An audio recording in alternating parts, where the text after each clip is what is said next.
Okay, here's a good video that I have of an exercise that I'm actually loving doing myself at the moment to help my sore shoulder, which I've had a bit of a rotator cuff tear in my right shoulder for some time, and to be honest, I've struggled with thoracic mobility nearly all my life, as long as I can remember, so this is something that I've found has helped me quite a lot. So I'm going to show you how it works. There's two parts to this. So basically you got your hand behind your back, and then you try to rotate it around as far as you can. You can see I really struggle to get to that end range on that last, when it comes right up. So I've got to open right up, and if I just pause this for a second, what you really need to do to get the most out of it is this arm that's on the floor here. You really need to push quite hard into the floor to get the shoulder to be perfectly stable, because what I'm wanting is this arm that's sort of on that angle. I'm really wanting that arm to come right around to there, which would, the only way I can do that is with the mobility of the thoracic spine, and if I enhance the stability of the shoulder on the floor, it makes it a lot easier. Alright, so if I keep going, because there's another part to this, so you'll see I usually do about 3 or 4 on each side before switching sides, and make sure you turn your head around. You see I really struggle to get my head. I had a very stiff neck on that right side. Now this is the second part to it. This one sort of hurts me, to be honest, so my shoulder's not happy being there at all, and most people find this is the hardest one to do. They really find, and you'll see where I get stuck. I just don't quite get that end range that I'm really looking for. And then I switch sides, again start with behind the back, and you'll see I move a lot more freely on this side. Again, I have to push hard with my right arm into the floor, which, to be honest, my right arm's not happy with that, and my head comes around just that little bit better on this side. And a great drill to really encourage that area around here to get its twisting and turning. So, because a lot of people it just gets locked down, and it doesn't really do the work that it should do. Hence, they get shoulder neck pain. All right, so that's a good drill. I'll stay tuned, and I'll show you another one. All right, here's a good example of myself compared to another guy who's got a bulging disc in his neck, and he's got severe problems in his neck, and he doesn't actually have a pain in his right shoulder, but a significant weakness in the shoulder. All his pain sort of stemming up into the neck. Now I've also got a sore right shoulder, although mine's improved a lot from doing some of these drills. All right, so I'm going to show you the difference between the two to see how much more range I have got after doing my exercise. All right, so we'll see as I come around, and we both stop about there. Probably a little bit further around. There you go. All right, see how that's my end range right there. So I've got like a much higher angle that I'm working through versus his shoulders are there really, and both of us want to get to around here. So we should almost get a 180-degree sort of movement if we had a healthy shoulder. Alright, so I've got probably a little bit further to go. I've got about there. He's got about from here to here to go. Alright, so you can see the difference of what this exercise looks like when the mobility is not there, and how it's really difficult to turn your head around and just scrunch all those muscles in the back of the neck there. Alright, so use this exercise all the time. By the way, make sure you sit on your heels when you do this so you can't twist through your lower back. Alright, so very important to do that to get the most out of it. Here's another one of our thoracic drills. Now, ones I've shown before are more rotational ones. This one's thoracic extension. Again, from sitting poorly, poor posture in general, poor training techniques even, too much crunches, all those things, really sort of pull a rib cage down and really stiffens up that thoracic spine. So, and with time it ends up losing its ability to maintain the extended position and fight against gravity, more or less. So here's a good drill, an exercise that you can use to help with the extension. This is really not with the strengthening side of it, just to mobilize the spine so get it to move freely again. Works well prior to the rotation one. So all you need is a little pool noodle, something small, foam, If you don't have that, just roll up a towel. Then basically you just lie down on the floor, and you get this to sort of line up just underneath the scapulas, underneath the scapula or shoulder blades. Get your head to rest back on the floor, and your arms got to be in that sort of stop sign position. Very important to try and keep the back of the arms and the hands and the wrist on the floor there. So this in itself is a bit of a pec stretch for most people. And you'll see right there my left arm is sort of coming off the floor a little bit.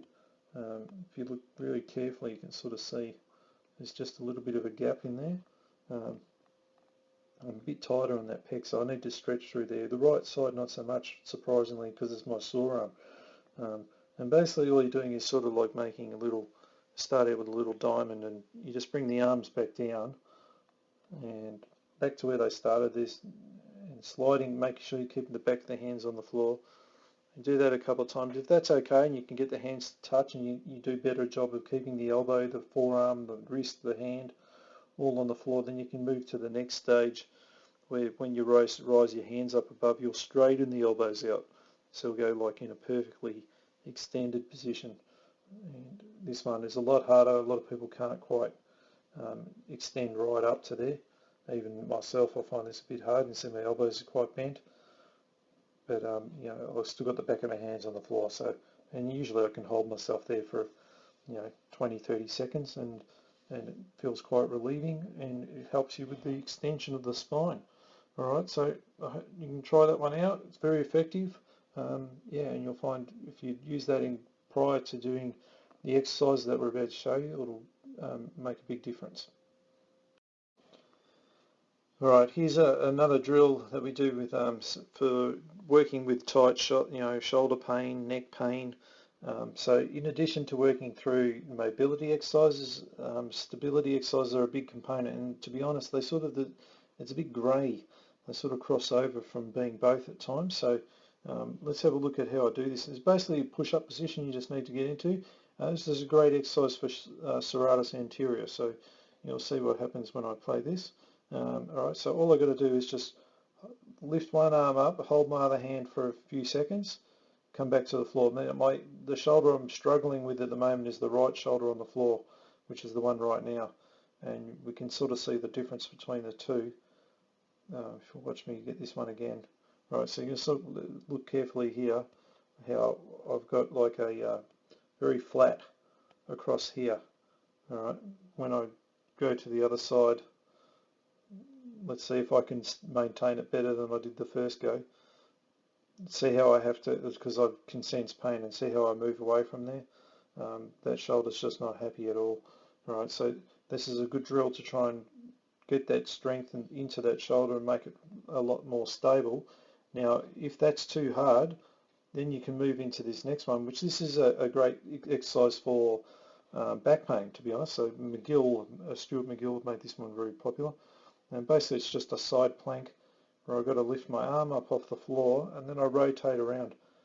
And again, the shoulder on the floor is getting a lot of mobility. Now, if you've got a real bad tear, you might find this quite painful, so I wouldn't recommend it. Now, I've got to make sure that I don't move through the hips first. I've got to lift my arm up and then rotate around. And you see I'm not quite wanting to get this foot to come around on its side, because the shoulder's just not happy. It's getting better with each time, but it shows you the example of where I need to work on a bit more to get a lot stronger and more stable shoulder. So anyway, a great exercise that follows up after the mobility ones. Alright, here's a very simple drill that you can use to get activation of the lower trapezius muscle. Very important muscle for a healthy shoulder and neck function.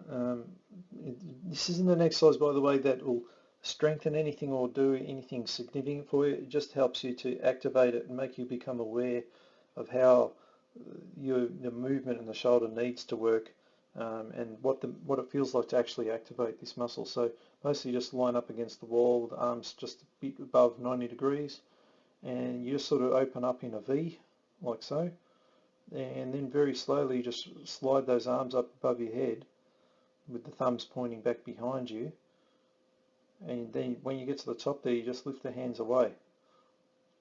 and you just hold that there for a couple of seconds, come back to the wall, slide your hands back down. Alright, so you're basically trying to get, if you're not sure where lower trapezius is, it's sort of around about here, and it helps with that. When if I go back, when the arms are going right up, and I've got it away, it's sort of helping me to activate this area to keep the shoulders down and the scapula to move out, because usually it's not moving correctly, and you'll see people who have poor function that shoulders rise up instead of sort of lowering down like as they should. Alright, so quite a simple drill, and as again, it's really a drill. It's not enough to be a strengthening exercise in any way. It's just one that you can use prior to doing the strengthening exercises to help you guide the shoulder and how to move correctly. Alright, so I hope you enjoyed that. I'll see you on the next one. Okay, so after doing some thoracic mobility drills, thoracic extension, a good exercise to follow up in addition to doing some of the pushing patterns that we showed you as well. This exercise here is just a single cable pull. It helps to sort of get the hips to free up as at the same time, because now you're starting to integrate the legs into it. So these hips are sort of in a real extended position, so they're really opened up. So it helps me to get better mobility up above. When the hips are locked up, everything else is in the wrong place to begin with. All right, so that's the first thing. Second thing, like I've got like this lunge stance, so I'm activating the posterior sling. So I'm sort of working very much on that glute on that other side, lat and arm on this side. So I'm now getting a lot of core activation. But more importantly, I'm sort of, because this has got a slight rotation to it, I'm really getting a lot of twisting through the thoracic spine because it's a single arm movement. Alright, so let's have a look at how it goes. And there's two parts to this where I'll show you. The first one's just standing still, where you're just trying to keep everything stable around the lumbar spine and just moving the top half. So I really want to keep my belly button in, keep everything strong around here so it doesn't move, so only the top half moves. Once I've got the hang of that, then I can move into like what we call a weight shift, and you'll see me move, or I'll start to get a little bit more leg. See how I move forward into the left leg, push off the left leg, and then turn and twist even more. But I'm not twisting through my lower back, I'm twisting through my upper back, and my hips are doing a lot more motion. Instead of my hips standing still, they're now actually moving. So you can see how my leg, how it ends up pointing out here, and then when I come back into it, it'll see now when I'm there, see my hips are now pointing there. So I'm getting a lot more hip motion timed with the thoracic. So very, very good for sports, this one. But again, very good exercise to free a lot of things up and add the strength and stability at the same time. So this is where all the pieces that we pulled apart and put on the floor, put them all back together in one and try to make it work as a system. All right, so it's always important to come back to that, because that's how it works in real life. All right, and if you do enough of these, again, you don't need to make it super heavy. You just need to have enough on there to encourage the system to work right. Yeah, and you go back, use the drills in between sets, and yeah, and with enough time, you should start to really feel a lot more free and improve your range of motion with all of your arm, neck, and everything can work better, and you'll be able to do things without pain. All right, so hope you enjoyed that video, and I'll see you on our next one.